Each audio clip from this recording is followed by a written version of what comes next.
हाय केमती अच्छी आशा कर समस्त भल रही देखु एबे एक बड़ गुड न्यूज आसीगला एथर समस्त को 3000 टंका भत्ता मिल माने 60 वर्ष होइछि माने भत्ता आपण को मिल ता छड़ा विधवा भत्ता जो मैंने पाउथबे सेमानकु भी 3000 टंका मिल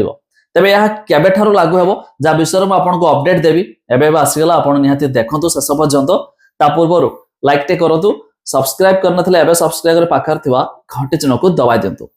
जेमिति कि आपण माने जानिछंती निर्वाचन पूर्व सरकार घोषणा करदे भत्ता जो मैंने पाँच समस्त को 3000 मिल किंतु कथा सरकार रखी नथिले जहाँकि जितबार केते दिन पर 4-5 मास पर भी सरकार भत्ता वर्धित भत्ता देउ नथिले किंतु फाइनाली कौन देले ना देले तो देले 80 वर्ष ऊर्ध्व जे मानकु सेमानकु मध्य देले तो 3500 टंका प्लस जो मैंने 80% विकलांग होइछंती बा अक्षमता रहिछंती तो सेमानकु मध्य देले 3500 टंका किंतु 80 वर्ष केत जण बंचुंती प्राय आगरु थिला 100 वर्ष बंचुले तापर 80 वर्ष जुग चली जाइछि एबे जस्ट 60 वर्ष जुग चालुछि तेणु करी 100 रु 5% प्राय 80 वर्ष बंचुंते लोक माने तो जहाँ भी तांको मिलुछि 3500 टका ठीक अछि किंतु खूब शीघ्र जे माने 60 वर्ष माने भत्ता पाउछंती माने समानको 3000 टका मिलबाटाई निहाती काकि एबे भी 60 वर्ष रु कम बंचिबा बयस मध्ये आसी गलानी तेणुक न्यूज आसी जहाँकि न्यूज पेपर रे आसी खूब शीघ्र जो मैंने विधवा भत्ता से 60 वर्ष हो नथिले भी तो से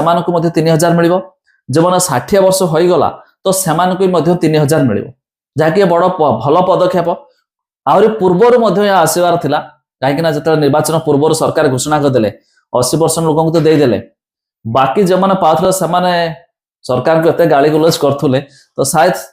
ए सब को लक्ष्य करी सरकार मध्य दबा को जाउछंती जोटा कि 60 वर्ष हैला माने आपण को 3000 मिल जिवो तबे आपण मानको कोन लागुछि सरकार ये पदक्षेप नेछन भलो खूब शीघ्र माने जल्दी मध्य लागू हेबो एमिति नै कि न्यूज आसीगला 4-5 दिन भितरे तो यहा मध्य लागू हे पई 2 रु 3 मास समय भी लागियो बोले सूचना रहिछि तो जहा भी हो भल लागला एमिति न्यूज जाहि समस्त को मध्य मिलवा दरकार काहे ना 60 वर्ष भी बहुत कम लोक भी बंचंती तेनु करे मिल गेले तांको भी भलो हेबो ता छडा आपण माने केउ जिल्लारो वीडियो देखुचंती ता निहाती कमेंट करके जणाइबे।